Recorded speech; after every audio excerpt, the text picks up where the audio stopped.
और इसी पर ज्यादा जानकारी के साथ हमारे एडिटर इन चीफ अनुराग चड्ढा हमारे साथ में जुड़ चुके हैं। सर, अगर बात की जाए, क्योंकि बीजेपी ने जिस तरीके से उम्मीदवारों को लेकर जीतने का पूरी तरीके से बीजेपी आश्वस्त नजर आ रही, क्या लगता है क्या कुछ प्लानिंग बीजेपी की?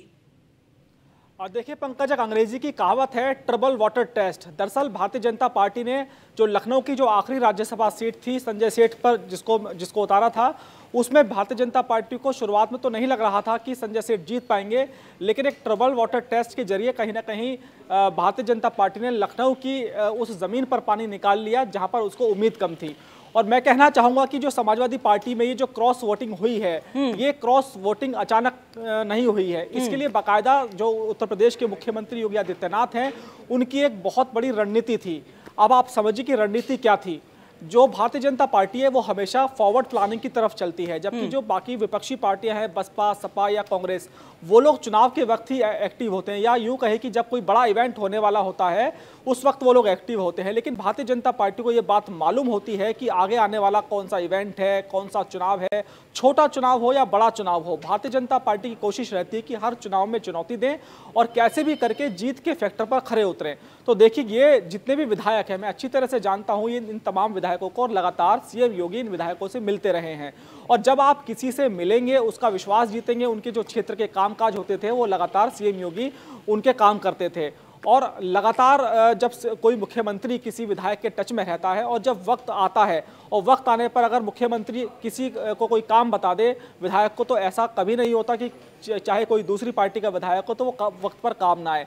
हालांकि मुख्यमंत्री योगी आदित्यनाथ कभी फ्रंट पर सामने नहीं आए। उन्होंने जो विधानसभा के सबसे वरिष्ठ सदस्य थे, माफ कीजिएगा, जो सदस्य हैं, जो सुरेश खन्ना है, उनको इस काम पर लगाया। लगातार विधायकों से वो बातचीत करते रहे और सीएम योगी को पल पल की जानकारी देते रहे। और सबसे महत्वपूर्ण बात तो इसमें यह रही कि समाजवादी पार्टी की जमीन कब खिसकती रही, अखिलेश यादव को बिल्कुल पता चला, और सीएम योगी अंतिम दौर में बाजी को पूरी तरह से मार कर लेगा। तो ये मुख्यमंत्री योगी की एक रणनीतिक जीत थी। वो लगातार राज्यसभा का जो चुनाव था, इसको लेकर करीब 2 महीने पहले से उन्होंने ये रणनीति बना ली थी।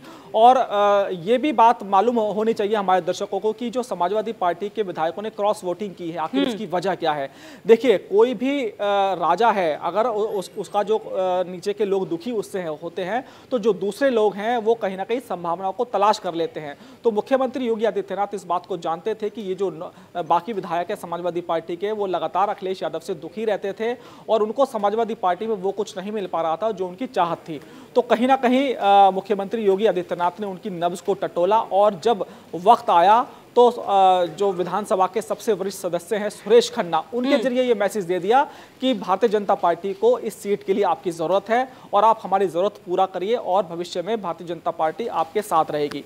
मैं आपको यहाँ पर यह बता दूं कि मुख्यमंत्री योगी आदित्यनाथ की रणनीति थी, लेकिन वो कभी खुलकर सामने नहीं आते। खुलकर देखिए, जो डिप्टी सीएम ब्रजेश पाठक हैं, केशव प्रसाद मौर्य हैं, इसके अलावा और भी बहुत सारे नेता हैं, वो लगातार क्रेडिट लेने की कोशिश कर रहे हैं। लेकिन मेरे पास यही जानकारी है कि सीएम योगी की ये रणनीतिक जीत है। वो काफी दिन पहले से उन्होंने इस मामले की रणनीति बना रखी थी। इसके अलावा एक अहम जानकारी मैं आपको ये भी दे दूं कि जो पल्लवी पटेल का नाम आया था कि वो क्रॉस वोटिंग करेंगी, और अंत में वो समाजवादी पार्टी के साथ हो गई। तो देखिए, इसको लेकर मेरे पास अंदरूनी खबर ये है भारतीय जनता पार्टी से, तो पल्लवी पटेल भी पूरी तरह से भाजपा के साथ जुड़ने का उसने मन बना लिया था, और जो भाजपा प्रत्याशी हैं उसके पक्ष में वोट देने की उन्होंने बात मान ली थी। लेकिन पल्लवी पटेल को लेकर भारतीय जनता पार्टी में बहुत ज्यादा आंतरिक कलह मची हुई थी। जो आशीष पटेल हैं वो बिल्कुल नहीं चाहते थे कि पल्लवी पटेल कैसे भी करके भाजपा प्रत्याशी के पक्ष में वोटिंग करें। इसके अलावा केशव प्रसाद मौर्य जो यूपी के डिप्टी सीएम हैं, वो भी नहीं चाहते थे कि पल्लवी पटेल का किसी भी तरह का जुड़ाव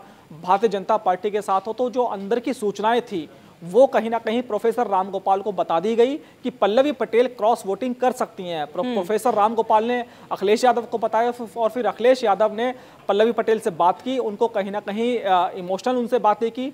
और जब पल्लवी पटेल को ये पता चल गया कि भाई अब तो उसका खेल का खुलासा हो गया है और अंदरूनी जो जानकारी है भारतीय जनता पार्टी की वो अखिलेश यादव तक पहुंच गई है, तो उसकी भी ये बात समझ में आ गई कि अगर वो अधूरे मन से चली भी जाती है भारतीय जनता पार्टी में तो वहां पर केशव प्रसाद मौर्य और जो आशीष पटेल, अपने दल का विवाद सभी जानते हैं कि किस तरह का विवाद चलता है परिवार में, तो भारतीय जनता पार्टी में उसके एडजस्टमेंट को लेकर बहुत सारी समस्याएं होंगी। तो इसलिए उसने राजनीतिक दाव खेलते हुए अखिलेश यादव के साथ रहने का मन बनाया। तो इसी वजह से जो पल्लवी पटेल है वो भारतीय जनता पार्टी के प्रत्याशी के पक्ष में सर वो नाराजगी भी नजर आई, क्योंकि उन्होंने जब उनसे पूछा गया ये कि क्या आप सपा विधायक के रूप में आप वोटिंग करें, तो उन्होंने कहा कि मैं सिर्फ गठबंधन और पीडीए के तहत यहां पर वोटिंग कर रही हूं। तो थोड़ी सी नाराजगी जरूर नजर आई।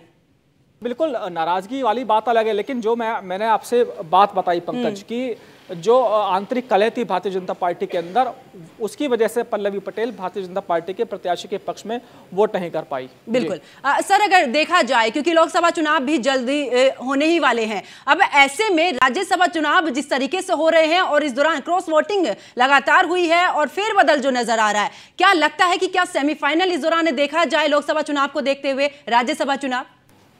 देखिए पंकज, हमें यह समझना होगा कि ये इतना बड़ा खेला कैसे उत्तर प्रदेश में हो गया।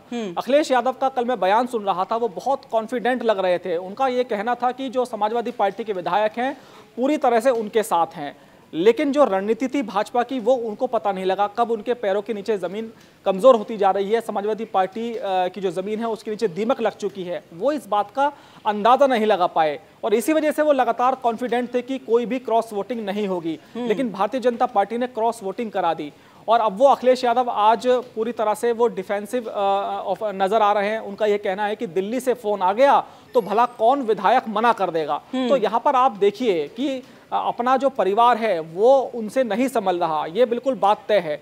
और आप भारतीय जनता पार्टी के ऊपर आरोप लगा रहे हैं, अगर आपका अपना परिवार बिल्कुल सही होता तो ये विधायक कभी भी क्रॉस वोटिंग नहीं करते। तो ये क्षमता कहीं ना कहीं अखिलेश यादव की कमज़ोर नज़र आ रही है इस पूरे मामले में।